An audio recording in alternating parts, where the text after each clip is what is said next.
Hello, everyone, and welcome to another great episode of Sphere of Being. And today we have an amazing guest, Momita Chowdhury, and she's in Manchester. She's a marketing director and director of Inceptial Technologies UK, who are all about outsourcing and offshoring to give back busy business owners and their teams the time to do what their core activities are. Momita is an avid culinary follower, so I guess that means she likes cooking and all things food.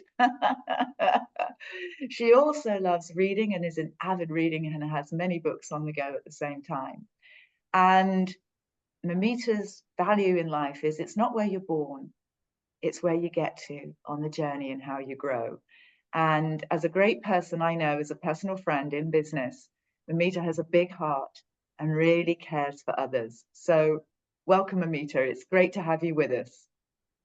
Yeah, thank you. Thank you, Deborah. Thank you so much for inviting me to be a part of your podcast. And yes, let's see how can I make or put my value in this podcast. Yeah, I'm Ah, very excited. Yeah. excellent, excellent. Yes. So what I'd love for everybody to hear is your story of where you have been to where you are now. Okay, so it's a very long story.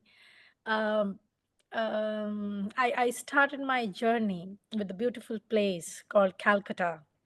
It's also called Kolkata, and it was once a British capital, definitely. So, that the place where I was born, and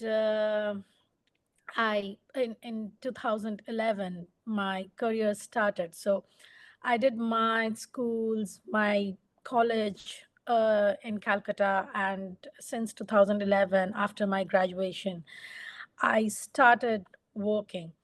But there's a story behind that because my father, he was an engineer, and he wanted me to be an engineer or or to become a doctor, to get a MBBS degree. But I was never interested because I knew that I love talking, and how can I accelerate my talking skills to my work. So there was a difference in thoughts, I would say. And that's how I chose to be in marketing and sales, because I discovered that I can talk as much as possible, and I love making friends. And that's how and that's what required when you are doing market. And I know that I can build relationships.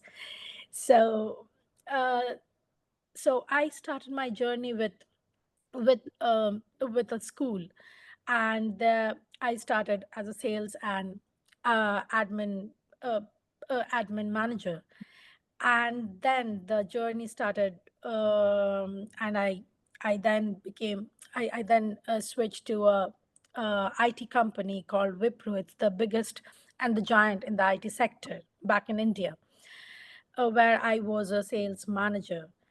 And then I also worked in a FMCG sector as a sales manager.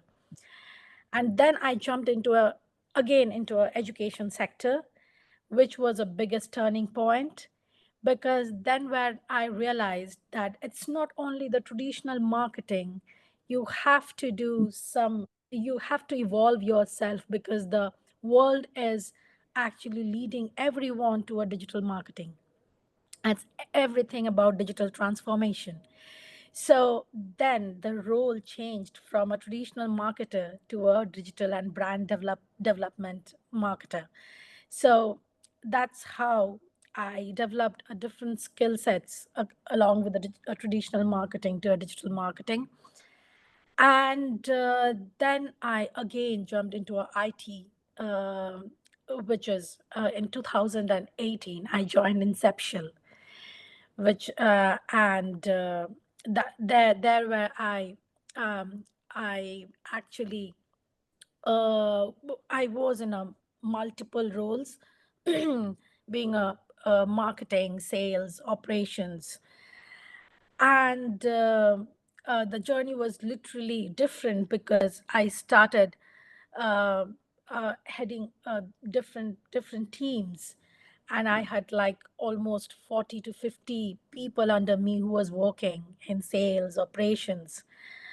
And so it's a beautiful experience because I could change the lives of different people who was working under me. They were, every time they were looking up to me. So the things were going very good until the COVID came. So the 2020, I know everyone, like everyone, it hit everyone very badly. And that's where the biggest turning point of my life, when I decided to do my higher education, and I decided to do masters. But as I did my bachelor's in different subject, that was, I did English honors, and I chose my master's doing a digital marketing. There was a huge gap in what I did earlier. But I chose to do that from the UK. And that's the decision when I took, when I flew all the way from Calcutta to UK to do my digital marketing in Liverpool John Moores University, which absolutely changed the future of Inceptial, which absolutely changed the future, my future, because it's a big decision to leave your family, to leave your base, where what you have built throughout, being a huge team, and going into a different, like like it's all like imbibing different culture, different people, knowing different business friends. So I would say it's a like a brave decision of me taking this. So yes, and August 2021, the Inceptual UK, the board, like, yes, it was born in 2020, but there was no operations going on. But I was the one who kickstarted the operations of Inceptual UK in August 2021. And there how I did my master's side by side in Liverpool John Moores. I was taking care of Inceptual UK. And now after like 3.5 years, almost we are into a fourth year. And yes, Inceptual UK is, it's a small baby, 4-year baby, but it's a baby for me because I started this. And yeah, it's growing. It's now, people know my baby, and people know me as a mother, and I'm happy about it. So this is how the entire journey, like, which changed me as a person, which changed me as an individual, which absolutely transcended my entire thought philosophy, what I was holding back in India. It changed me. It's a mixed thought, which is now more matured, I think. So yeah, it's a great journey, I would say. There were ups and downs, but it's a great journey. Oh, Momita, thank you. And this shows, if anybody ever gets to meet Momita, she is such an open and warm-hearted person, somebody who has compassion and love in their hearts for everyone, and is just a joy and brings inspiration and happiness and that lovely smile. So, one of the things I'd love to go back to is you moved from Calcutta and you came to the north of England in Liverpool. Did you know anybody when you made that choice to come over in the No, UK? no, surprisingly, no. And I knew no one. I was only so, like, in COVID, I was almost like sitting in my home back in India, and I was thinking about how to make a difference, like, uh, to me, to the society, and also to the company which I'm working with. So the reason I took this decision, and it's always, I think, good uh, to to definitely exercise, to keep in exercise your mind, your brains, to have to get something more. So that's when I realized that definitely I should go for a higher education. I should learn something. And I was not actually looking for the UK universities, I would tell you. I was looking for some good Indian universities in different states, in different provinces back in India. India is a big country. So I was looking at that.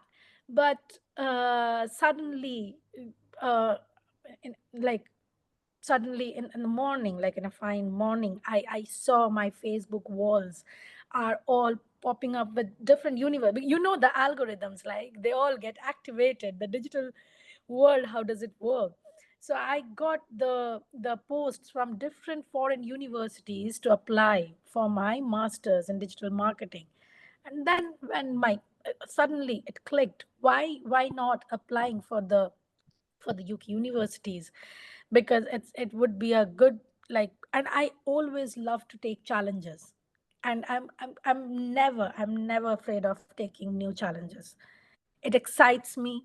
It fills me with lots of, like, it's something that makes me happy, makes me excited, makes me thrilled, that I will learn something new, and I will bring me out from my comfort zone. I'm never good. Like, I don't want to be in my comfort zone ever, always. So it's a nature of me coming out of my comfort zone and learn something new, learn from people. So then when I got to know that, yes, UK university. So there was exam, a competitive exam called IELTS, and that's when, like, I started applying for Liverpool, Manchester, Bristol, Kent, applied those universities, and they were offering scholarships. So but at the same time, I didn't want to be burden on my father, because it's a huge, like, expense as well, getting education from the foreign university. So I kind of decided, so they were offering scholarships, like, if you can score 7.5 band, then you can get the scholarship, like 50% scholarship, 50% deduction on the entire cost of your education. And that was my target, that I have to get this. And yes, after the exam, I scored 8, band 8, and then I got the scholarship. Then I made up my mind, yes, I'm going.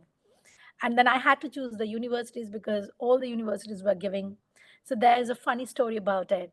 My father, as a like was a footballer. He played in the Indian national team back in India. He played the very prestigious cups, like Durand Cup, which is very similar to the Carabao EFL football cup in England. He played the Rovers Cup, which is influenced by the Blackburn Rovers Cup. He played the Stafford Cup, which is also influenced by the Stafford Senior Cup in England, Staffordshire. So he was a very, and also the regional cups he played, he won. He was a national level footballer. So he kind of, like, he likes the football team in Liverpool and Mohamed Salah. So he kind of suggested me, why not, Momita, go and take your masters from Liverpool, because it's a good city. It's a very nice city, and that's where my father's input was. And then I decided, okay, let's go to Liverpool. And I knew no one. But then as I said, I always believe coming out of your comfort zone, because there where your learning curve is on, and you learn, because you cannot deny that you should be in a learning curve always, even if you are a prime minister, or even if you are a president. It's no harm to learn from your juniors or from your peer groups or from anything which comes in, and you have to accept it. So that's what the things are. Yeah. Wow, what an amazing story, Mamita. It's fantastic. And your father, I never knew that your father played national level football. That's amazing. So Yes. I'm sure he taught you a few things about growing and challenge as well throughout the years. Oh, And yes. Oh, yes. yeah, interesting. So you're in Liverpool.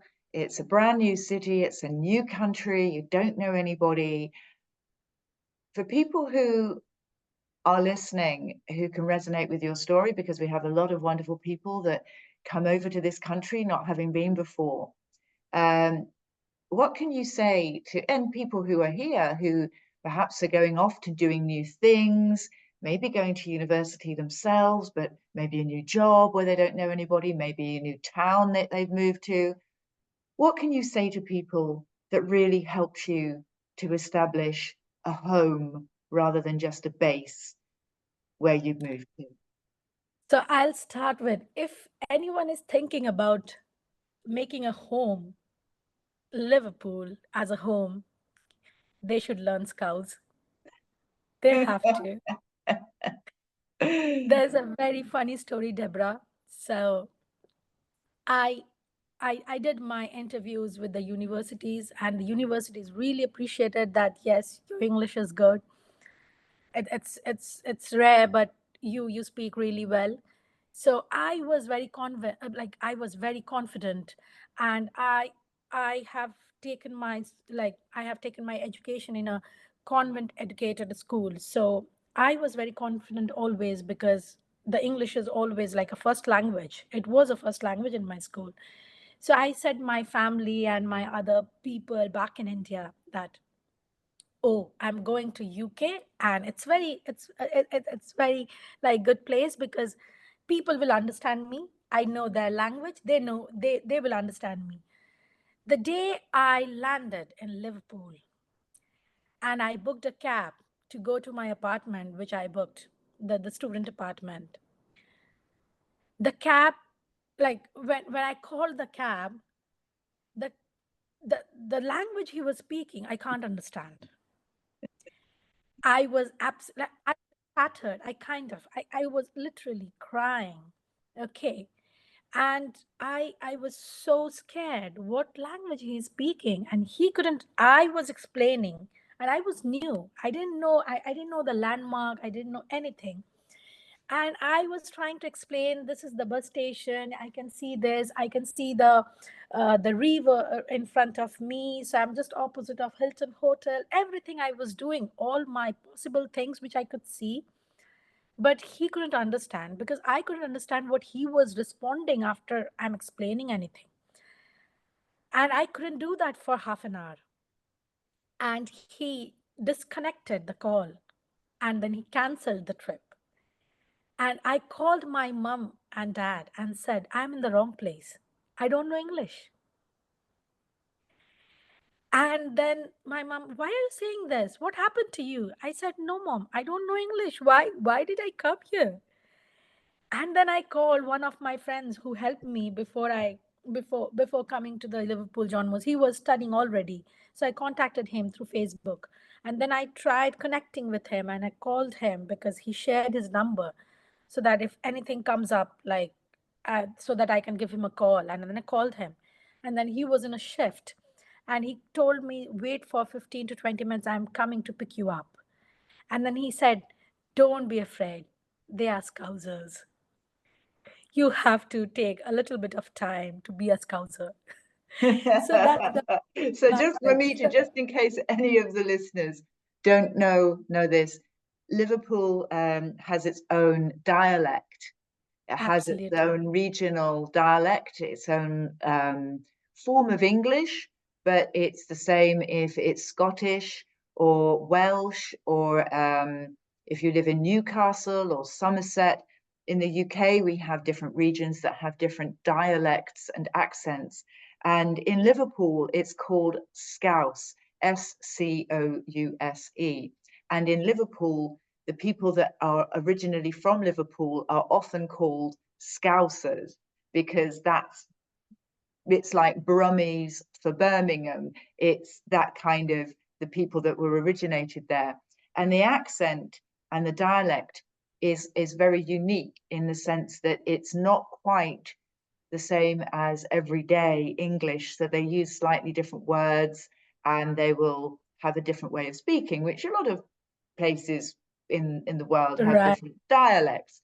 And so you coming over and speaking English as you've been taught, which we are hearing today, as you said, the person was responding to you when you were mentioning that, but you couldn't understand what they were saying. Yeah. Right. Now, this Yes, is it actually, Momita, can I just ask you, because this is really important, because when we're caring for others, I think it's very important to understand the way in which people speak and the language that they're using, because that level of communication, we can have it for people if we're business owners, we might have employees. If we're team leaders, we may have colleagues and the team. If we have children, they often communicate to us in different ways that might not sound like we fully understand what they're saying. How have you managed to get into the mindset of the people that you're now dealing with in Liverpool? so Deborah, yes, it took time for me to understand the culture, but I would say not only in Liverpool but also in Manchester, because I'm living in Manchester right now, and like 1.5 year ago I was in Liverpool. So it's the key to understand everything or everyone is the patience, I think. I because yes, uh, so I am a very patient lady, I would say, a patient person. And it was not always the same. I wasn't the same personality before. It took time to grow the patience in me, to understand people, to listen to the people first, and to and it's not a wrong thing or it's not a mistake to ask if you don't understand. You should ask, but don't commit any mistake without understanding and not even urging to understand that what people want. So I think the managing the people who you don't know is to listen to the people, having patience first, having that patience and try to solve their problems. So it's not about the literal meaning of what they are saying. It's about the inner meaning of why they are saying this. What's the reason behind that? Trying to find out the problems, trying to find out the pain points. Why?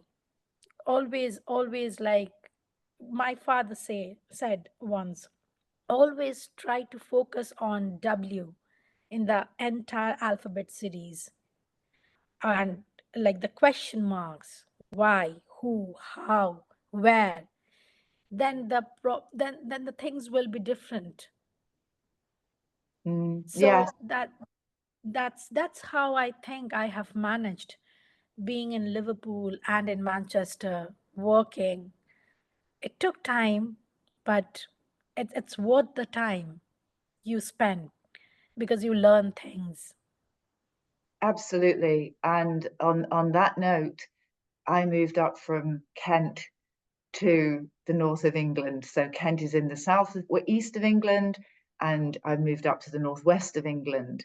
And I always remember, very lovely person said to me, "Would I like a brew?"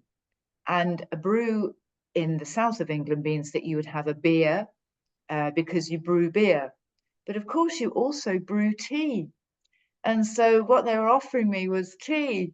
And it was such a lovely, warm thing to say, would I like a brew? That I knew it wasn't like, okay, you're not after a beer. Is this something else? And I said, and they said, oh, tea, would you like some tea? And that was a very lovely way of the introduction to me in the Northwest, because there's that lovely local way of saying things, which I just think is lovely because it just brings that breadth and that difference to having that whole engagement in a different part of the world, in the UK, and also a different culture. Now, I wish we could speak for longer, but we're coming up towards the end of our episode. What I'd love to ask you, Momita, is what does caring for others mean to you? It's very simple for me. For the caring for others mean to bring smile on the faces. The more I can bring smile on the faces of the people I'm working or to the people I am communicating, if they have a good smile on their faces when I'm talking to them, when I'm present with them, then that's a caring, because I know that I have cared about his emotions, about his being with me. I have cared about his thoughts. I have cared about the trust they have shown on me. They have relied on me, the loyalty they have shown on me, the time they have spent with me, and they are now happy, they are satisfied, and they feel good that no, their time uh, is isn't like a bad time they have spent. So it's very important to bring smile on the faces whatever you do, because that will create a different world, that will create a different ecosystem. I think people will love to be with you. They will inspire people that yes, because they will also spread the smile on different on others faces. So that's what the care for me, the caring, when I bring the smile. So I remember, Deborah, that when I was working with my teammates back in India, and even now when I'm working with the people in Manchester and here, it's only like they come up to me with lots of problems, lots of issues. But at the day end, when I discussed and I literally gave them a solution, which actually impacted their life a lot, and they smiled, they called me up and said, so ma'am, this really worked. And the next day they came to work with smile in their faces. That's really a caring for me. That is So wonderful. And you have a smile that lights up the room, and you have a light thank you. inside you that is just lovely, and it gives so much warmth, and people feel that they can relax and feel safe in your presence. So Right. it's so lovely to have you on this episode, and I'd love to have you back, Momita. And how can people get hold of you? Okay. Um so definitely I have my LinkedIn with the name Momita Shaha Chaudhary. So they can pop in and type my name. It's a long name, but I think I'm the only one with the name Momita. We'll make sure So that we put this on the show notes so that everybody knows. So that's fine. And do you have an email, Momita? yes, so my email address is momita @inceptialtech.co.uk. So that's my email address. Anyone can reach with any kind of like queries, or maybe they have questions. They can reach me out on this email ID. And my mobile number, if they want to contact me directly, I'm always open to this, because yeah, always like talking or like chatting makes a difference. It's like you come more closer. So for that, my mobile number is 07760595255. So I'm open to any kind of interactions, communications directly. No problem Oh, at all. that's wonderful, Mamita. Thank you for being so open with us. That's great. And everybody, thanks so much for listening. It's been a real pleasure to have you with us today.